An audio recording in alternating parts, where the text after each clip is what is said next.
Sobra, no? Sobrang sulit talaga. Okay? And, syempre, di ba? Di tayo dyan magtatapos. Diba? Simula pa lang yan, guys! Ha? Syempre, simula pa lang yan.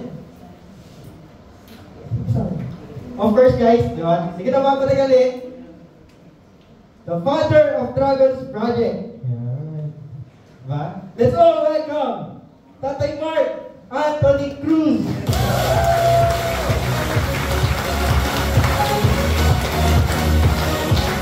Hi! Kita niyo yung mga fake check ko, pare, Gen Z. Maraming salamat. Siyempre, thank you, Richmond. Alam mo, nung nagsistart kami, yan lang talaga yan. Isa ako sa pinakapasaway dati. I remember dati, di lahat kami M-Club na. Tapos sabi niya, hindi ko alam may CCTV na kami. Na camera sa baba. Sa ano ba dito pa to? Sabi niya, diyan kayo sa baba. Tapos, tignan niyo yung pader. Bilang ako, makulit ako eh. Sabi ko no, wala naman yata tayo talagang gagawin. Kami lahat yun, ha? Siguro mga, that time, ang M-Club pa lang nun. Siguro mga 10 pa lang kami, apps. Wala naman yata papagawa eh. Wala naman tayo susulat dyan eh. So, ang ending, nag-aaway-aaway na kami ron. Tapos bumaba sa Richmond. Ano? Kaway-away na kayo? Sabi niya, okay. Tumayo siya sa harapan. Tapos, nagbuka siya. Hindi ko kayo pinalaki ng ganyan. So, gulat kami lahat. Bakit kaya ganyan-ganyan? Naalala niyo yung sinasabi ko sa inyo nun? Malalaman niyo na puputok kayo pag kayo lahat nag-aaway-away na. Kasi malalaki na ang grupo niyo. Kaya ako sinabi sa inyo yun. Kasi minsan, mas nauunang lumaki yung ulo nyo kaysa sa grupo nyo. Puking yun, nakaganyan kami lang. Hindi po kami. Totoo. Dami namin experience. Before ako naging ganito, kataba. Grabe naman kayo. Before ako nagkaroon ng ganito na buhay, ang dami ko yung pinagdaanan. Kung meron sa inyo, yung mga nasa online ha, ay sa inyo lahat. Kung meron ba rito yung nahihirapan na yung ultimate kamag-anak niya, hindi siya pinapaniwalaan, di ganun? Yes. Yung pinaka-close niya, parang hindi siya pinapaniwalaan. Yes. Yung kapag yung mga tipo na may mga tropa ka, hindi ka rin pinapaniwalaan. Yes. Inaasar ka pa. Tungo ng tugo ko. Parang tanga naman. Naranasan? Yes. I remember, sa tondo pa ako nito. Nag-release kami dyan yung kapatid ko. Walang naniniwala sa akin. Ang ginawa ko, pumunta ako na sinamahan ko yung mentor ko dati. Ang mentor ko dati, when I was 24 years old, is a 17-year-old boy. Nahihirapan akong paniwalaan siya. Kasi nga 17 years old.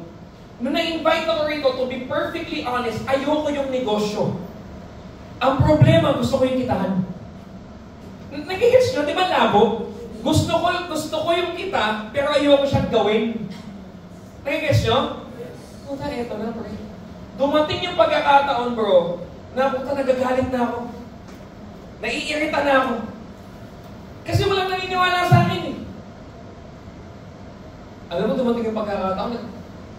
Sumama ako nasa door kami sa may Lerma. Lahat ng dorm doon, sa may papasok na yun, lahat yun natirang ko na. Wala akong binayaran. Wala akong mabayad eh. Lerma. Andun si Mac, yung nagtitinda ng lugaw. Doon yun. Hanggang dulot sa dulo. Puro dorm yun. Ito na po. Nagwawala na ako sa dorm. Kasi tigil-tigil sa kaming pinto eh. Parang 1,000 plus isa eh. Tigil-tigil sa dorm. Kung sinunto ko yung pinto, bang! Tangin na, ayoko na! Butas. Yung sa dorm namin, plastic yung pinto. So feeling mo, ang lakas mo pag sinuntok mo kasi nabubutas. Kaya, bang! Ano, try mo sa kahoy yun, target. Durog na yung kamay mo, nandun pa yung kahoy. Oh, try mo sa pinto ko ngayon, pare 10 feet yung pinto ko eh. Tapos 2 tao yung mga isang kalahating divine lang. Suntokin mo yung pre. Ewan mo, di mabasag yung kamay mo. Totoo ka, bam! Bad boy eh. Tangin na, ayoko na. Puto, makakatok yung mentor. Mark! Bakit? Ano yan? Ayoko na! Quit na ako! Sabi niya, okay! Puto, wala man lang motivation. Di ba ganun nila kapag mamotivate ka sa kanya? Wala. Sa kanya wala. Okay. Tapos pumasok sa kwarto, vlog. Siga ako, pagod daw, puta lahat. Ventilador ko, bakit sinira ako, pang. Tapos siguro, yung kama ko, lahat. Yun lang naman ang gamit ko ng kama, tsaka ventilador. Wala na ako yung pwede. Wala na, yun lang eh. Puta, tinaob ko lahat ng punda, parang iwalay. Puta, napagod ako. Kasi hirap, bakit mag-isa ka lang eh. Yung walang sumiswelto sa'yo na parang, hindi, okay, walang ganun eh. Ako lang mag-isa eh. Puta, nice yung kama ko. Gawang ganyan. Yung init. Puta, kinukumpuni ko ngayon yung yung ventilador. Puta, para akong addict. Nakanasan niyo na ba yan, habang may ginagawa ka, napapaisip ka? Sabi ko, kung mag-quit ako, guys, paalala ko mga 4 AM na to, 5. Nagwawala ako ng 3 oras. Oh, ventilador. Ay, bingkong na. Hindi naman yung unang panahon na nagwala ako eh. So, hindi na siya pantay. Nung naimasmasan ako, sabi ko, kung ako, tatrabaho ko, tapos, imimit ko ulit yung mga na-invite ko dati na tumanggi sa akin. Kung talaga akong pagtatawa na rin eh. Kasi sa mundo natin, 2 lang lagi nangyayari. Yung mga tipo na may nakita ka, oy, kumusta? Eto bro, kahit pa paano, nakaangat na. Kahit pa paano, may sariling bahay, bili ng sakyan. Uy, pare, good for you ah. Or yung mga tipo na, oh bro, kumusta? Yung pa rin bro. Yung dati, mahirap ako nun. Oh, nangyari yan? Tapos mahirap na ako ngayon. Ano sabihin niya? Tangin na ka, tapos idadamay mo pa ako sa mga, sa mga katarantaduhan mo. So sabi ko, diretso ko na lang. Puta, pare, tayo ako ngayon. Punta naman ako sa dorm niya. Pinto niya. Ako naman pumatok. Sabi niya, bakit? So may pinto. Sabi ko, tara, invite tayo. Alam mo, sabi niya, kala ko quit ka na.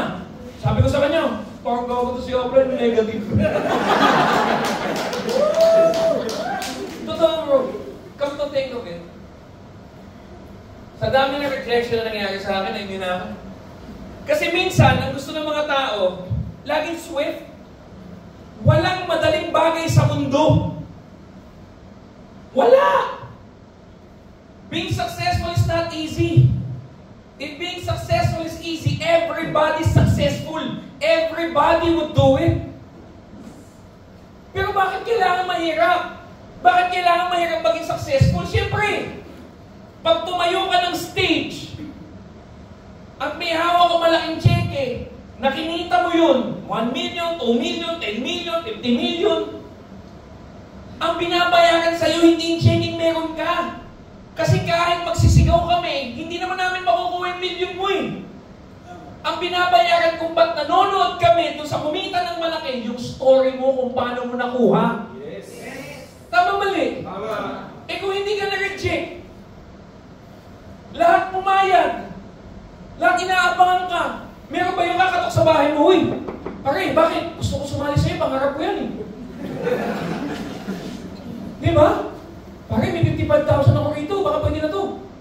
Kasi, medyo ako ng 16 eh. Kasi ayaw mo na, di ba? Ito, gusto mo, di ba? O yan o, yan. Walang ganun eh. It's not the success, it's the story behind the success. Yes. Ang problema, everybody wants to be successful, kaya lang may yabang ka pa sa katawan.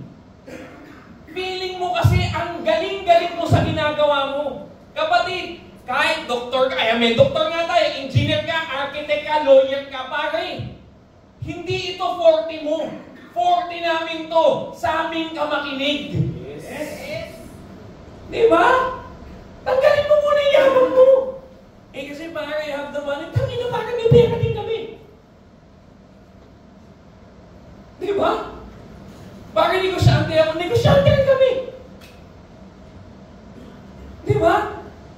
May mga negosyante tayo ginagawa pa rin. Doktor ginagawa, engineer ginagawa, architect ginagawa.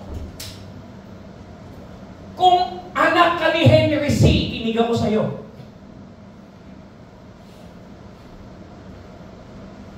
Pero feeling mo ba yung anak ni Henry C. sasali dito? Hindi. Tama mali. Ang sabihin niya, alam mo, maganda yung ano mo ha? Maganda yung ginagawa niyo ha? Magkano ba yung kumpanya niyo? Tama mali. Yun eh. That's why ultra-rich people keeps getting rich because they monopolize everything. Yun ang sikreto nila eh. Masakit ito. Namatay yung senior Henry C. 4 sa top 10 na pinakamayaman sa Pilipinas, sipa din. Alam mo ba't sampal sa atin yun? Chinese yun, Pinoy tayo eh. Tama mali. That's it. Gusto mo mag-traditional business ka? OPEX. Bayad ka tao, kuryente, endorser. Lahat ngayon, pag wala ka sa social media, mahirapan ka mag-negosyo. Tama mali. Kaya nga, businesses are using influencers to promote their businesses. Tama mali. Mga kapatid, mga sir, mga ma'am, we are teaching you everything. From AI, automation, content creation, para kayo yun. We are building your brand, sariling brand mo. Dragon's Project is not the end of your business. It's the start of many business ventures. Para pag ikaw nag-traditional business ka, di mo kailangan ng influencer kasi ikaw na may influence. Yes. Yun. Sa mga TFC subscribers natin. Kasi yung lumalaki UK natin, UK. Yeah. Canada. Saudi Arabia. Assalamualaikum, habibi. Anong balikan to negosyo, habibi? Yeah. Diba? Lumalaki international natin eh. Yes. You guys are here for one reason and one reason alone. You guys are here to earn not just money, to earn big fucking money. Yes! Ba't ba tayo nandito? Para semi-retired na ako eh. Ang buhay ko sa bahay na lang, papupunta mo ako dito. Napa-outfit check pa ako. Kung wala. Di ba? Dragon's Project is like riding a motorcycle. Hindi pwedeng wala ka pang alam sa motor. Pag sakay mo, harurot ka na agad. Diretso ka yung pierno no pre. Buhay ka na ng motor. Walang ganun. 2 beses ako nag-aral ng motor. Yung isa sa Marikina, isa sa Ducati. Hanggang ngayon, hindi pa rin ako magaling mag-motor. Bumili ko Harley Davidson. Pinaka-high-end na soft tail sa Harley Davidson. That was a month ago. Hanggang ngayon, di ko pa na-ride. Laki. Takot ako. Di ba? Yun eh. Ano sabi ko dito? Sa lahat ng mga DR ko, sa lahat ng mga Dragon's Project, almost nandito. We make Dragon's Project, it's not an investment. It's a partnership. In order for us to earn, we need to work together. Walang boss sa trabaho mo na magsasabi dun sa'yo. Kaya kong sabihin sa'yo, yung kinikita ko, kaya mo kitahin. Kasi ituturo ko sa'yo every inch of the business. Tuturo ng boss mo yan? Alam mo, ikaw, janitor ka ngayon, ha? Ituturo ko sa'yo yung negosyo ko. Para maging boss ka din. Ayos ba yun? Alam mo, magaling to. Meron ba ganun? Alam mo, magaling. Sobrang galing mong empleyado ka. Bukas, sa'yo na yung kumpanya. Sino ang may boss na ganun? Pwede mo mag-apply dyan? Bibigay sa akin ng kumpanya pag magaling ako. Wala. Dito lang. pwede ko sabihin sa'yo, kinikita ko, pwede mong kitahin. Bakit? Hindi sabi ng apply ko dati. Yung kinikita ko, mas malaki kikitahin mo. It happened. Pero kahit anong turo namin sa'yo, kung feeling mo magaling ka pa rin, at hindi mo pa rin i-absorb, wala ka na magagawa. Dahil this November na, we'll be going to the second phase of Dragon's Project. The second phase of Dragon's Project, maiiwan ang dapat maiwan. Medyo magpo-pull off to. Medyo magpipik tayo. Ibig sabihin, kung ngayon nandito kayo, next time nandito ka na. Yes. Amen. Ikaw na. Eh di ikaw na. Diba? Be hungry. Diba? Dragon's Project is not only earning money. It's helping people to earn money. Tandaan mo, kaya ho tayo nag-refer kasi hindi lang naman tayo may kailangan ng pera. Maraming tao kailangan din lang, kaya natin sila re-refer dito para maintindihan nila. Ngayon kung hindi sa sumali, hindi na natin problema. You know, wordplay. Yo! Di ba? Negets nyo? Yun eh. We gave you the opportunity. It's up for you to take it. If not, someone else will.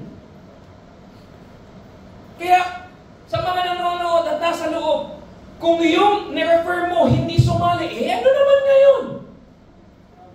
Mauubos mo ba tao sa mundo? Hindi. Pero mark my word. Kaya ako Mark siguro pinangalan sa akin eh. Kasi I always make a mark. Napalampakan yun. Ganda na na. Naisingit ko lang. Sabi ko kailang ma-pull off ito. Parang may labas ko ito. Naging kasi ibig sabihin? Yes. Mark my word. 3 years, 5 years from now. I've seen this 1,000 times. Lahat ng hindi naniwala sa'yo, they will see you on social media at sasabihin niya, ito nananadya to. Bakit? Hindi naman niya pangarap yan eh. Eh, ba't niya pinili? Pangarap ko yan eh. Ano sabihin niya? Alam mo pare, binili ko ito kasi pangarap mo ito. Ginagamit mo ba? Hindi. At least pangarap mo, binili ko. Diba? Alala yung sinasabi. Isa sa pinaka-motivational speech na nangyari sa Pinas. The greatest revenge is being successful. Ultimo mga celebrities, influencers, marketing, business people, lumalapit sa akin, ano sabi? Yung speech mo na yon, nagpalaki ng negosyo ko. Every time na da-down ako, yan ang pinakikinggan ko. Every time na pinaparinig ko yan sa mga tao ko, nasasabi nila kaya ko. Guys, nilalapitan nila ako lumalapit sa inyo.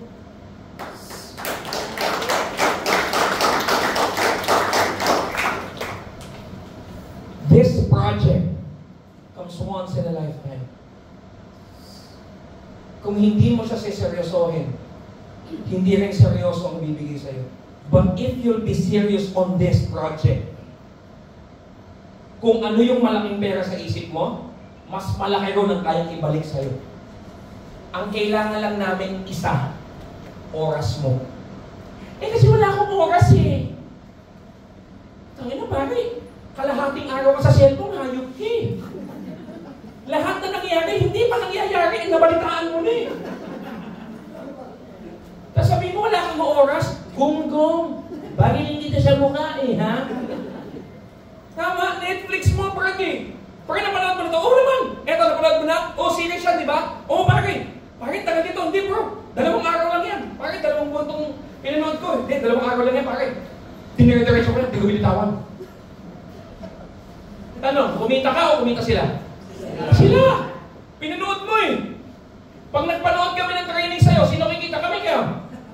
Kayo! Kasi yung training namin, based sa nangyari sa amin, na mangyayari sa'yo. Dragon's Project is always one step ahead of everybody. Yes. So yung kitahan natin, always one step ahead. So please, This comes once in a lifetime. This project won't happen again. It's only here. Dragon's Project. Every month ngayon, almost every month, a month or two, may tumatayo sa stage, Millionaires Club, galing Dragon's Project. Yes! A month or two, may nagkakakotse, sports car, muscle car, sa Dragon's Project. Paalala ko lang, Dragon's Project is running for 9 months. Ilan ako nagbagong buhay?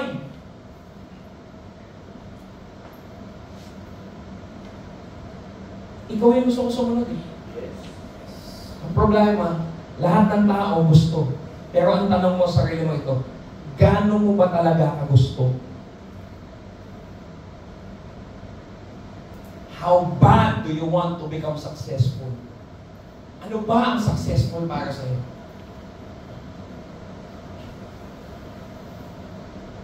Ano ba successful sa iyo? Makabili ng cellphone? Hindi ko rin alam kung ba't ko bilhin itong hayop na to.